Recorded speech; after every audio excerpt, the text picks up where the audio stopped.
The Zenthari Council had made what seemed like a desperate decision.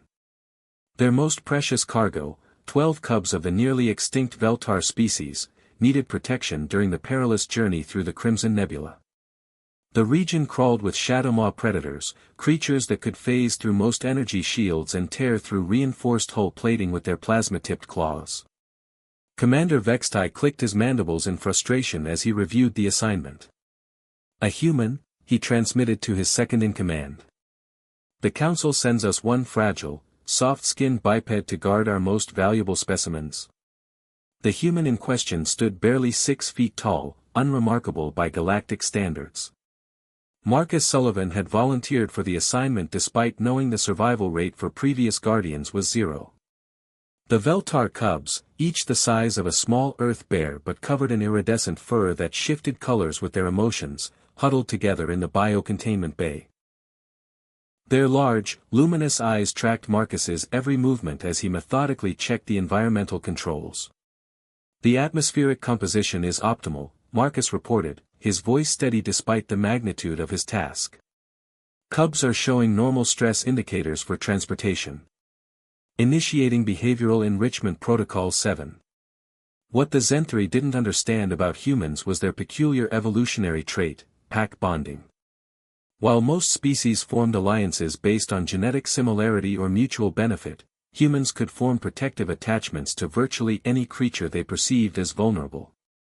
The first Shadowmaw attack came 3 hours into their journey through the nebula. The predator materialized through the hull plating with its characteristic purple shimmer, its 6-foot wingspan casting dancing shadows across the containment bay.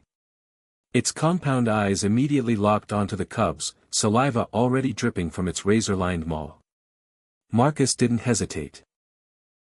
He stepped directly between the predator and the cubs, his pulse rifle already charging. But what happened next defied every tactical prediction the Zenthari had run through their computers.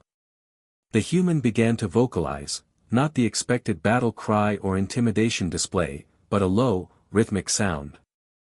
The cubs behind him responded immediately, their fur shifting to deeper purples and blues as they instinctively recognized the protective behavior. The Shadowmaw paused, its predatory instincts confused by this unprecedented response. Marcus fired 3 precise shots, each one calculated to wound rather than kill. The Shadowmaw shrieked and retreated, but not before transmitting pheromone signals to its pack, signals that would bring more hunters.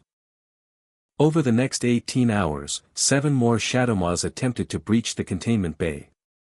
Each encounter followed the same pattern. Marcus would position himself as a living barrier, the cubs would cluster behind him, and together they formed something the predators had never encountered, a unified defensive unit between species. The breakthrough came during the 8th attack. As Marcus again placed himself between the cubs and a particularly massive Shadowmaw, one of the young Veltar did something unprecedented. It moved to stand beside the human, its small body trembling but resolute. Then another cub joined them. Within moments, all 12 cubs had formed a defensive line with their human guardian. The Shadowmaw's compound eyes registered something its species had never encountered, cross-species cooperation in defense of young. The predator's evolutionary programming, honed over millions of years to exploit isolated prey, had no response for this behavior.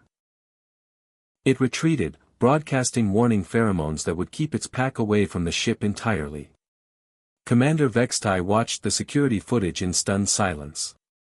The humans had weaponized something the galaxy had never seen before, the ability to inspire protective behavior across species barriers. The cubs weren't just being guarded, they were learning to guard.